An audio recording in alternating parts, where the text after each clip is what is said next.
Today, we will explore 9 Canadian cities near the US border that are unique, and some are even hidden. Number 9. Stansted, Quebec. Most border towns sit near the line. Stansted sits on it. The international border between Canada and the United States doesn't just pass through the outskirts of this small Quebec community, it cuts directly through the streets, through people's front yards, and most famously, straight through a building. The Haskell Free Library and Opera House was built in 1904, deliberately straddling the border. You walk in through the American entrance, browse Canadian bookshelves, and watch performers on a stage that sits entirely in Quebec while you are seated in Vermont. The border is marked by a black line across the floor. You can step over it without taking a single step outside. Stansted itself is small, bilingual, and quietly French. It is not a tourist circus. It is a genuine community where the border is not an obstacle, it is just part of the furniture.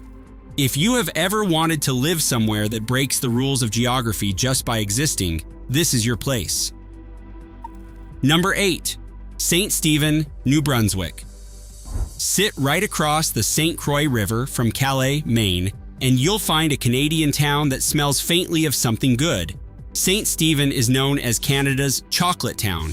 It earned that title the hard way through more than 150 years of the Ganong Brothers Chocolate Factory operating within its borders. Ganong is one of the oldest continuously operating chocolate companies in Canada, and it's still here, still making candy, still the heartbeat of a community that has built its entire identity around it. There's a chocolate museum, there's a chocolate festival. The town's cross-border relationship with Calais is so warm that during World War I, St. Stephen reportedly gave its entire supply of gunpowder to its American neighbors for a July 4th celebration, because they were neighbors, and that's what neighbors do. Small, family-oriented, and genuinely sweet in more ways than one. If you can live somewhere famous for chocolate, why would you live anywhere else? Number 7. Campobello Island, New Brunswick. Getting to Campobello Island requires a bridge from the American side in Lubec, Maine, because there is no direct road connection to the Canadian mainland.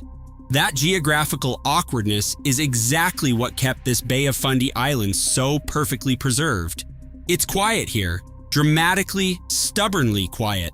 The kind of quiet that makes you feel the weight of the open Atlantic and the towering tides that make the Bay of Fundy famous.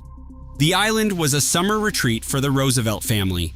Franklin D. Roosevelt spent his boyhood summers here and returned throughout his life. His cottage still stands, preserved inside a joint international park administered by the US and Canada, one of the only parks on Earth governed by 2 countries at once. Fewer than 1,000 people live here year-round. The pace is unhurried, the scenery is extraordinary, and the history is anything but small. Number 6. Rossland, British Columbia. In the 1890s, Rossland was a boomtown. Gold had been discovered in the Selkirk Mountains, and thousands flooded into British Columbia, chasing their fortune. The gold eventually ran out. The town did not. What remained was one of the most beautifully preserved historic main streets in Western Canada, nestled in the mountains just north of Washington State.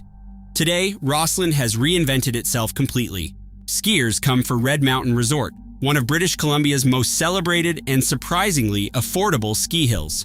Mountain bikers come for the trails that snake through the same peaks miners once blasted through with dynamite. You can walk a main street that looks almost unchanged from 1900 and then go skiing before breakfast. The cost of living is a fraction of Whistler or Banff. The lifestyle is not. Cross-border outdoor enthusiasts from Washington and Idaho have known about this place for years. It is time everyone else caught up.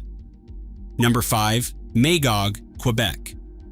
Lake Memphremagog stretches 48 kilometers from Quebec deep into Vermont, and on its northern shore sits Magog, a town that has somehow managed to be genuinely livable and beautiful at the same time, without becoming unaffordable.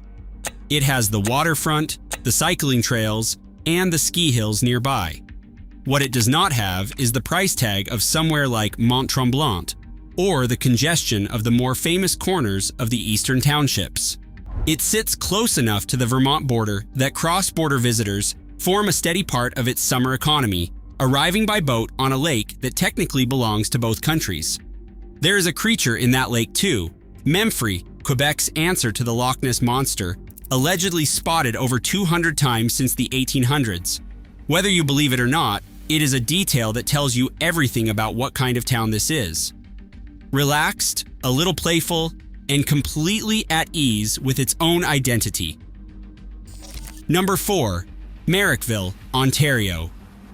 The Rideau Canal was built between 1826 and 1832, originally designed as a military supply route after the War of 1812. Today, it is a UNESCO World Heritage Site. Sitting along its banks is Marrickville, a village so well preserved it occasionally gets mistaken for a film set.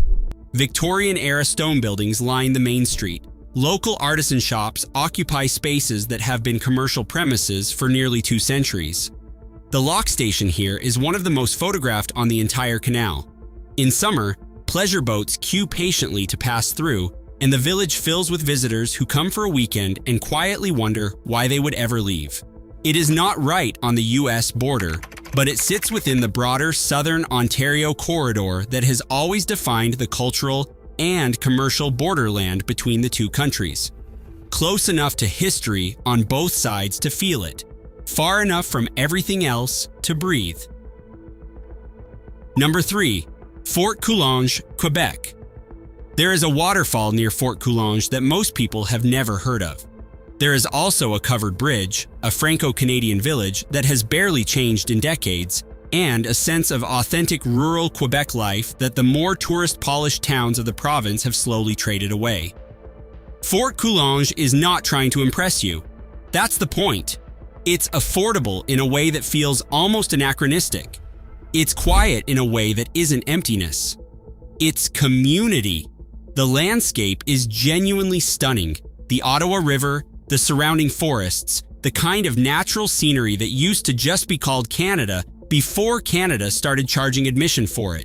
If you think this town is hidden, wait till you see number 1. Number 2. Kaslo, British Columbia. Kaslo sits on the western shore of Kootenay Lake, deep in the mountains of southeastern British Columbia, and it wears its history on its sleeve. Victorian storefronts line the main street. The SS Moy, the oldest intact sternwheeler in the world, sits in permanent dry dock at the waterfront, a relic from the days when boats were the only way in or out. The town had its moment in the 1890s silver rush. Then it faded. Then it was rediscovered by artists, by retirees, and by people who wanted off-grid light, with real wilderness access and real community, but still a coffee shop and a library. Kootenay Lake itself is extraordinary, deep, cold, and clear enough to see the bottom far below. The surrounding mountains are dramatic in every season. The pace of life is slow in the way that only genuinely remote places can manage. If you're looking for somewhere that feels like older Canada, unhurried, uncrowded, and startlingly beautiful, Kaslo has been quietly waiting. Number 1. Thornbury, Ontario. Georgian Bay has 1,000 faces. Thornbury is one of its most underrated towns. This small waterfront town on the southern shore of the bay is compact enough to walk everywhere and complete enough that you rarely feel the need to. It has good restaurants, a functioning harbor, apple orchards on the surrounding hills, and a ski hill close enough to be a genuine winter asset. It is part of southern Ontario's border region lifestyle corridor, close enough to the US boundary to benefit from cross-border culture and commerce, but far enough removed to have its own identity entirely. Housing is affordable relative to the broader Greater Toronto Area market. The community is tight-knit without being insular. There is a version of Canadian life, small town and waterfront, with 4 genuine seasons, a walkable main street, and nature all around that people move to this country dreaming about. Thornbury is that version, fully realized and mostly still a secret. Which of these towns would you live in? Let me know in the comments, and hit the like and subscribe button.